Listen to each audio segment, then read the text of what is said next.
আসসালামু আলাইকুম।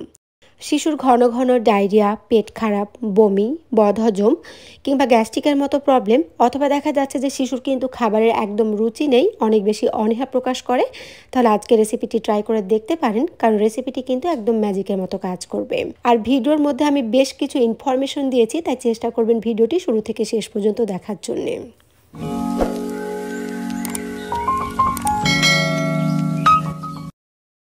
প্রথমে আমি একটা প্যানের মধ্যে নিয়ে নিচ্ছি 2 কাপ পরিমাণে বিশুদ্ধ পানি। আপনারা চাইলে কিন্তু পানির পরিমাণটা একটু বাড়িয়ে বা একটু কমিয়ে নিতে পারেন।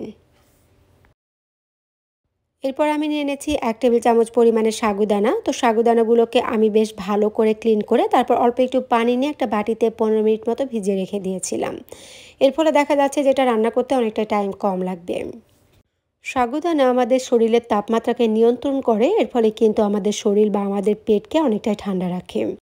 এছাড়াও সাগুদানা হচ্ছে প্রোটিন, ক্যালসিয়াম বা ফাইবারের অনেক বড় একটা উৎস, যার ফলে কিন্তু এটাকে এনার্জি বুস্টারও বলা হয়ে থাকে।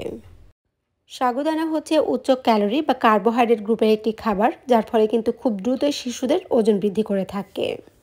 সাগুদানাতে রয়েছে ডায়েটারি ফাইবার, যার ফলে কিন্তু এটি আমাদের হজম ক্ষমতা বৃদ্ধি করে বা কোষ্ঠকাঠিন্য, বদহজম, গ্যাস্ট্রিকের মতো প্রবলেমগুলো অনেকটাই সলভ করে থাকে।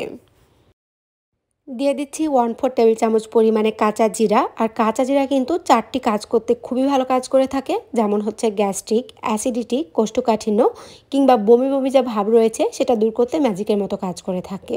দিয়ে দিচ্ছি টেস্ট অনুযায়ী পিঙ্ক সল্ট। আর লবণ দেওয়ার একটাই কারণ যে খাবারটা একটু টেস্টি হবে। অনেক টাইম লবণ না দিলে হয়তো বা বাচ্চা নাও খেতে চাইতে পারে। আর আপনারা চাইলে কিন্তু পিঙ্ক সল্টের পরিবর্তে যে কোনো আয়োডিনযুক্ত লবণটা দিলেও হয়ে যাবে।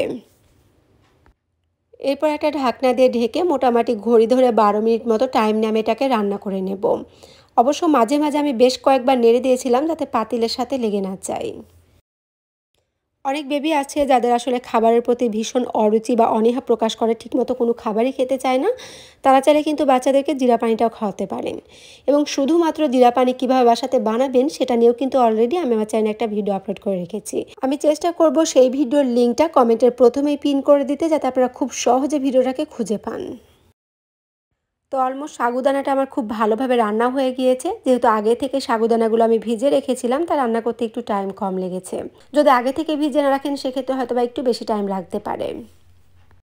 খুব ভালোভাবে ঠান্ডা করে নিয়েছি। এরপর সাগুদানাগুলোকে এখন আমি একটা ব্লেন্ডারে জারের মধ্যে নিয়ে নিচ্ছি। তো এরপর ফাইনালি যেটা লাগবে সেটা হচ্ছে টক দই।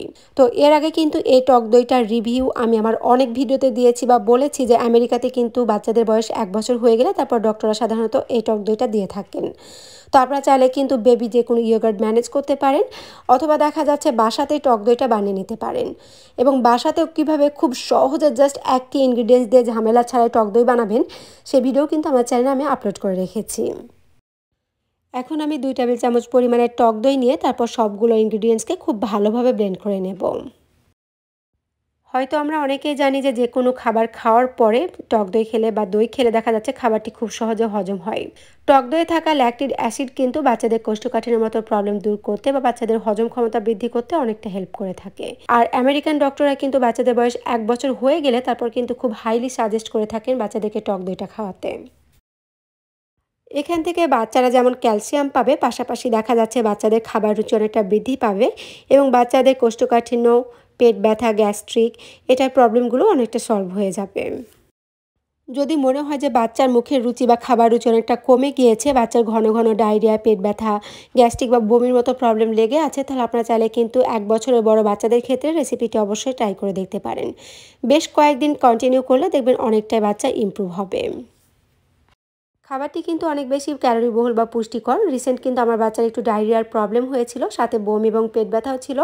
আমি তাকে এটি বেশ কয়েকদিন খাওয়াই এবং আলহামদুলিল্লাহ বেশ ভালো একটা ফল পেয়েছিলাম। তো আপনারা কিন্তু অবশ্যই এটি ট্রাই করে দেখতে পারেন।